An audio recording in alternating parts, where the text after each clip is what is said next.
Cette approche du territoire, c'est vraiment cet élément-là que j'ai souhaité mettre en avant en montant cette liste. Il n'y a rien de personnel.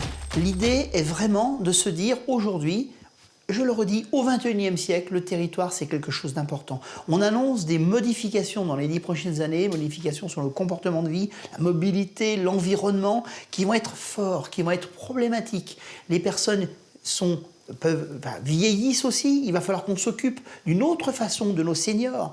Mais il ne faudra surtout pas oublier nos jeunes dont l'attractivité du village doit être importante. Par exemple, comment c'est possible que l'on n'ait pas d'outils libres pour nos jeunes ? Je pense au City-Stade. Alors, le faire, le pas faire, mais le City-Stade, c'est un élément important. Des outils ouverts aux jeunes pour qu'ils puissent se sentir bien à Saint-Étienne-du-Bois. Et qu'on arrête d'entendre « Ah ben moi, je vais dans un autre village. Ah, moi, je vais à Bourg. » Restons sur notre village. Les problématiques de mobilité seront des problématiques fortes. 2030 sera vraiment une échéance capitale pour nos villages ruraux. Retrouvons l'innovation que l'on peut avoir dans nos villages et ne nous laissons pas dans cette agonie en fait programmée. Non, et ça je crois que c'est le message que l'on peut entendre dans cette nouvelle agglomération.